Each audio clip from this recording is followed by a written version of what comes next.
Hey everyone, it's me, Kenya, obviously. We're going to get into this Faith and Beyond episode, but before we do, make sure you like the algorithm. We are going to get into some cool stuff today. We're going to talk about wellness, and I feel like that goes perfectly with what we just talked about this whole segment, with all the degenerate activity these women are causing.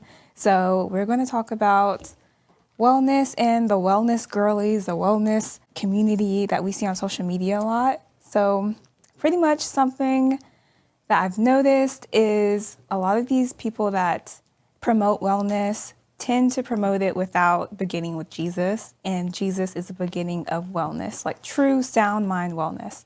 So before I get into it a little bit more, I want to start off with this question that I want you guys to answer in the comments. I got a question. Is mental health on decline because people reject Jesus? The basis of this question is a lot of the wellness influencers and the wellness content creators, they seem to struggle the most when it comes to wellness, which is why I think they always promote all these different wellness things that you can do, like doing yoga, going to sound rooms, trying these different supplements. Like there's always something. Clip that I want to get into is this one that's about to pop up on the screen. Day in my life vlog of a girl whose mental health has been a little rocky lately. So we're gonna do some things that bring me joy, that make me happy. Here's my theory. It's really hard to stay stuck in your sadness when you are forcing yourself to do a bunch of things that you know are proven to bring you joy. So sometimes when I don't feel my best, I will jam pack my day with all of those things. The first is usually a workout. I feel like the big thing here goes back again to what we talked about earlier, which is doing things that make ourselves happy. And something that she said was, you find joy doing the things that you love. Whereas as Christians, our belief and our value is joy comes from the Lord. No matter what the circumstances, joy comes from the Lord. And something else I found interesting about the video was how she jam-packed her day doing a bunch of stuff. When I believe as Christians, when we find ourselves sad, we find ourselves in situations where we kind of just need a pick-me-up, picking up the Bible is the perfect place to go. Going to prayer and letting the Lord know how we feel in that moment is a perfect place to go. And then as we pour out our heart to the Lord, and as we dive into his word and understand more about who he is and more about who he wants us to be, that changes our mind, that changes our heart throughout the day. And we also come to experience him more. We also come to know more about who he is. We come to see him for who he is. And through that, just seeing how magnificent he is, seeing how he moves, seeing how powerful he is, that's what really will shift our mindset, shift our day into becoming more glorifying for him, more joyful, not spending money and doing a bunch of random stuff that is temporary in this life. Okay, let's continue. I have zero motivation to do, but I give myself grace to give a bare minimum effort. I'm not in there trying to hit PRs. I'm not hard on myself. I'm just in there trying to move my body and get out of bed. During these times, I'm also usually not nourishing my body in the best ways, so I try to find my favorite places. That's my favorite smoothie place, and get some good meals in. You guys know I love matcha, so I decided to try out a new matcha place that I've been dying to try. They had a free little pop-up. The matcha was so good, and caffeine always lifts my mood. Picking your favorite environment to be in is a big one. This is one of my favorite areas to shop. I love retail therapy, so I love even just window shopping, so that's what I did. Finding some form of relaxation, for me, it was this pedicure.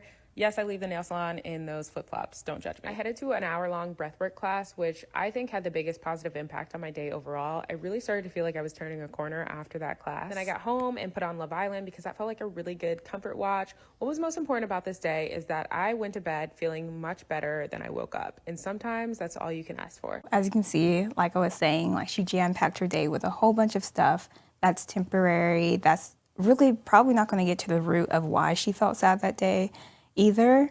But my main point of this video is I enjoy her content. I love her content. I think she gives some really valuable tips. But I also think that doing all these little things to promote a life of wellness needs to begin with Jesus. And this whole thing is just a call to action pretty much. Like before turning to spending a bunch of money, before doing retail therapy, before going and working out, like seek the Lord, seek the word, see what it says, and be transformed that way first. And then everything else will come greater and come better. So some scriptures that I kind of wanted to point out was 1 Timothy 4:8. It says, "For while bodily training is of some value, godliness is a value in every way, as it holds promise for the present life and also for the life to come." So yes, taking care of ourselves, making sure that we're working out, making sure we're eating well is great. But if our spiritual health with the Lord is not in place, everything else does not matter. Point blank, period. And then another one was John 3:16 and 17. And of course, this is like a very popular scripture. It says, "For God so loved the world that he gave his only son, that whoever believes in him should not perish but have eternal life. For God did not send his son into the world to condemn the world, but in order that the world might be saved through him." We will only be saved, we will only be transformed through the Lord, through his teachings, through becoming more and more like him, not going to things that, like I keep saying, are temporary, things that will feel good in the moment, but what happens after that moment's over? What happens when you need to do it again? It's not a fix. And the last verse that I want to touch on is Proverbs 4:20 through 22. It says, "My son or daughter, be attentive to my words. Incline your ear to my sayings. Let them not escape from your sight. Keep them within your heart, for they are life to those who find them, and healing to all their flesh." And it says it right there. They are life and they are healing. His words are life and it's healing. You start there, that's your foundation, and then everything else will come into place. So that's what I have. Those are my thoughts. I want Miracle and Josh to jump in also with their thoughts. And what do you guys think? I completely agree. Everything you said, you touched on every point perfectly. And the thing with this wellness content, I do love it. I mean, I watch it myself. I love all the different activities they suggest, but it was like you were saying, these things are temporary. They are for a temporary fix and a temporary situation to get you moving to the next moment. These things don't provide you a real grounded foundation through which you can have an everlasting joy, because that's ultimately what people want out of this type of lifestyle. They essentially want peace. Yes. And that's the thing that they're striving towards, which is peace. They have all this chaos and chaotic buildup in their head and all these things that, that happen throughout their lives. They just want a moment to just kind of sit in their peace. And the thing that they tend to forget about is that Jesus is their peace. Exactly. And that peace is already available to them. All they have to do is receive it. Mm-hmm. And so as much as I love this wellness content, I have to remind myself of that as well when it comes to it, because I'll find myself doing the same thing this creator did as well, which is fill my day up with a bunch of things to try to feel good at the end of the day, right? Whereas when I start with Jesus and I start with his word, I'm able to, one, cut down all these activities that I don't even need to do. Yeah. And I can just do them for fun as an add-on. Mm-hmm. And then on top of that, I find myself just in this perpetual state of joy because I know who I am and whose I am. Mm-hmm. Yeah, I agree 100%. What do you think, Josh? I think anytime that you have to get joy from something else or peace from something else, or things out in the world, then it's not true joy and it's not true peace, right? It's fleeting emotion. So it's like, oh, you feel happy, you feel jovial, but those are passing emotions. True joy and peace, like you said, they're coming from the Lord. They're coming from being grounded spiritually. And so if you're using all of these things, you're filling your day with all these distractions, yeah, you might feel better by the end of the day, which is what she said, but you still haven't addressed the root of your problem, which is the fact that you aren't spiritually in a good place. You're not spiritually centered. And so you need to work back and do some self reflection. And instead of cluttering your mind and your spirit with distractions, you actually need to be silent and still and listen to, what God has to say and, meditate on, okay, what is the best course of action moving forward so that I am always grounded, because you can just be happy.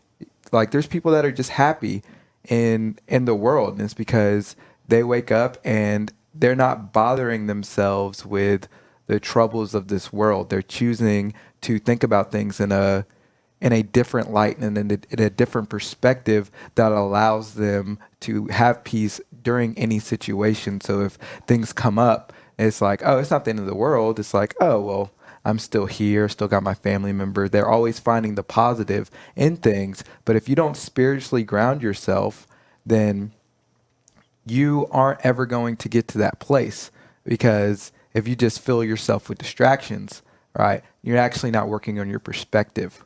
You're just trying to go to, you're basically just going to fill up your car with gas that's just going to run out. And I'm like, nah, I don't want to I don't want to have to plug in my car. I don't want to have to fill up my car.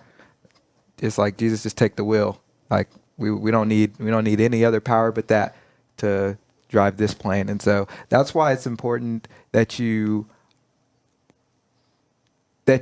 address your problems not by the things of this world, but by actually releasing the things of this world, fleeing from those things. And so it's like when Jesus needed to get away, he went out to the wilderness, he went to the desert, he fasted.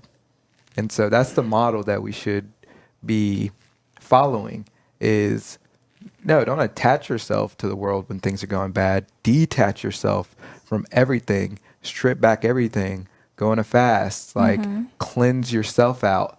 And then now because you're emptying yourself for God to, pour more into you, Yeah. so that you are actually rejuvenated and revitalized.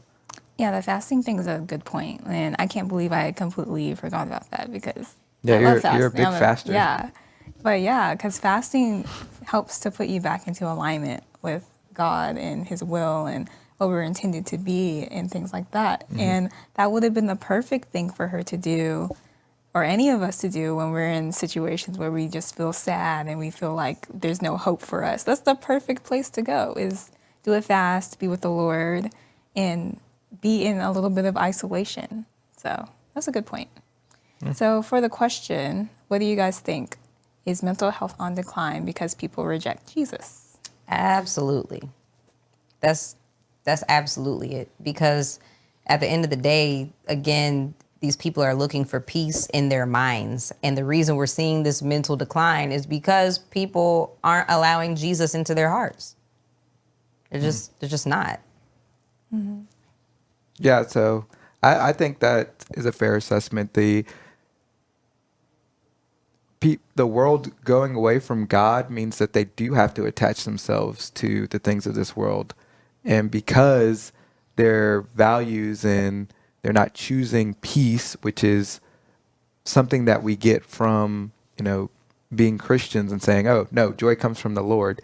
Or like, I'm going to praise him anyhow. You have all these different things that remind you, okay, things will go wrong in the world, or you're not going to wake up feeling the best every day, but that's okay because you still have life, right? You have life more abundantly. Like there's all these little things that you have when you are a follower of Jesus, but when you're not, then your joy and your perspective, and unless you choose to have a positive perspective all the time, which there are people who aren't religious that are like that, that's good. That's a good start. But for the majority of people, they need to find purpose and meaning in something. And if it's not in God, then it's in things that will let you down inevitably. Yeah. Nice. Well, thank you guys for participating in Faith and Beyond. And thank you guys for watching. Don't forget to like for the algorithm and hit that subscribe button. See y'all next time.